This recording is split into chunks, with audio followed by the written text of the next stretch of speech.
Bonjour amis traders, bienvenue dans cette vidéo hebdo. On va faire un petit point sur la semaine qui va se passer là. Donc lundi, il n'y aura vraiment pas grand chose, hein. C'est la journée de matin, Luther King Jr., férié aux États-Unis. Et après, on va voir surtout des données sur l'IPC, sur la GBP, l'Europe, et on aura aussi des ventes au détail, etc. aux États-Unis mercredi. Et pas mal de discours de Lagarde chaque jour à partir de mercredi, jeudi et vendredi. Donc les prix sont vraiment vus comme quelque chose qui vont être vus à la loupe de près. L'évolution des prix qui sont en relation avec l'inflation, qui risque de remonter un petit peu et même grandement si les choses continuent dans ce sens. Et c'est vraiment là que la BCE, la Fed, etc. vont vraiment regarder de près ça et peut-être de nouveau augmenter les taux. Donc c'est pour ça que c'est une semaine surtout orientée sur les prix. Et bien sûr aussi jeudi, il y a l'inscription hebdomadaire au chômage. Vous avez vu que l'emploi avait repris à fond. Et donc pareil, on va regarder si ça continue, si le marché du travail est toujours assez fort, ou s'il y a un petit moment où ça va fléchir, ce qui soulagerait un petit peu la Fed, mais pour l'instant, c'est pas le cas. Donc pour l'instant, voilà le calendrier économique. Au niveau des résultats, les résultats cette semaine, on est toujours dans la même vague, c'est-à-dire les bancaires. Mardi, Goldman Sachs, Morgan Stanley, PNC Financial. Et après, Prologis et Charles Schwab, US Bank Corp. Donc vous voyez, il y a vraiment beaucoup de bancaires. Donc ça, c'est mardi, mercredi. C'est mardi, mercredi où on attend relativement des mouvements, surtout au niveau des bancaires. Donc vous aurez ça sur le SP500 et principalement sur des gros indices. D'accord. Ensuite, jeudi, pas grand chose. Vendredi non plus. Donc au niveau des résultats, c'est une petite semaine, pareil, qui sera surtout marquée mardi et mercredi sur les bancaires. Si on vient au niveau des graphiques, vous avez vu, alors c'est assez rythmé ces temps-ci, hein, vous avez vu qu'il y a beaucoup de mouvements, les vagues de hausse et de baisse sont marquées. On va commencer par le Nasdaq, qui a fait une vague haussière assez importante. On retrouve un regain d'appétit pour le risque.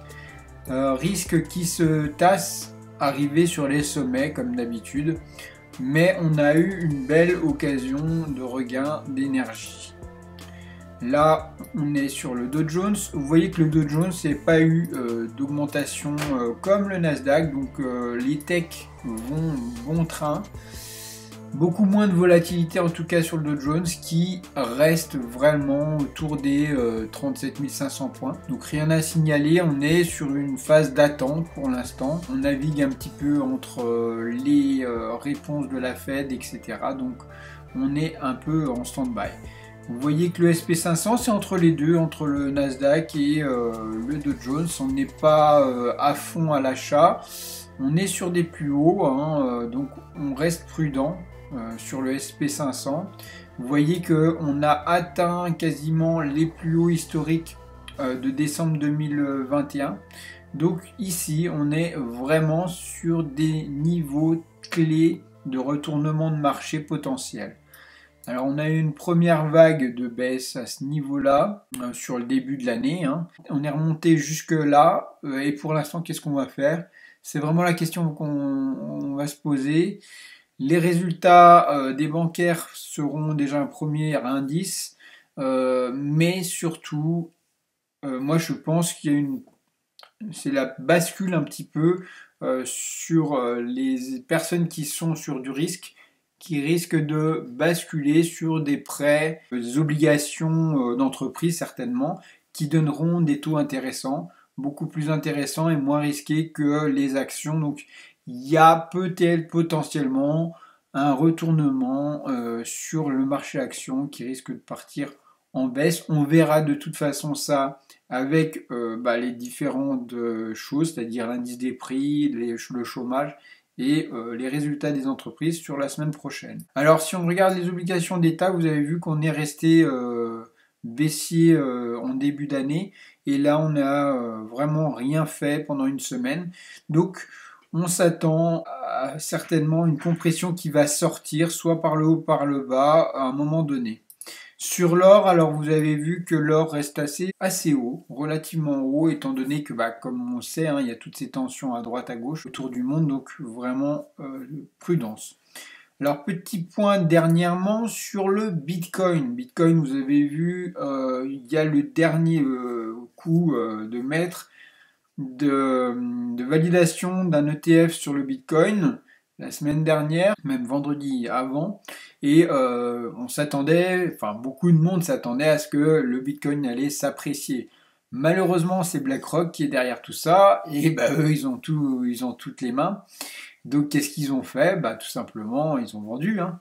Et il y a beaucoup de monde qui ont dû rester sur le carreau. Et je pense personnellement que là, on est sur une vague quand même assez violente. On a fait 4 à 6% de baisse ces derniers temps. Vous voyez que là, j'avais tracé cette droite de tendance. Si on vient à casser cette droite de tendance, ce sera un vrai signe baissier. Hein, ce ne sera pas des mouvements de marché. Hein. Vous savez que sur le Bitcoin, on est très volatile. Mais quand on viendra à casser cette droite de tendance, ce sera certainement un premier signe baissier fort. D'accord? C'est-à-dire qu'on pourra repartir sur un trade qui partira jusqu'à 28 000 points, on va dire. Donc pour l'instant, c'est juste un gros retracement dû à des news, etc., qui était anticipé. Hein. Toute cette montée, elle était anticipée. On attendait vraiment à ce que cet ETF soit validé. Maintenant qu'il est validé, ça descend pour aller chercher des liquidités en bas et hop, on va certainement remonter. Donc pour l'instant, les derniers jours ont été baissiers, à voir ce que ça donnera par la suite. Sur ce, je vous souhaite une excellente journée, une excellente semaine à vous. Si vous souhaitez investir dans des robots de trading, n'hésitez pas. Vous retrouverez mon copy trading, c'est-à-dire que si vous n'y connaissez rien en trading, vous voulez juste un rendement assez fou, un rendement relativement important, bien plus que n'importe quel indice, même le Nasdaq, alors j'ai certainement une des solutions. Je ne dis pas que vous allez faire ce rendement, mais disons que c'est un des seuls moyens d'atteindre une certaine liberté financière et surtout d'investir et avoir un gros rendement sur ce que l'on va investir. Bien sûr, on reste sur du CFD, c'est risqué. N'investissez seulement ce que vous êtes prêt à perdre. Mais si ça vous intéresse, vous retrouverez mon canal Telegram dans la description. C'est réservé pour une clientèle internationale. Et sur ce, je vous souhaite une très bonne semaine à tous.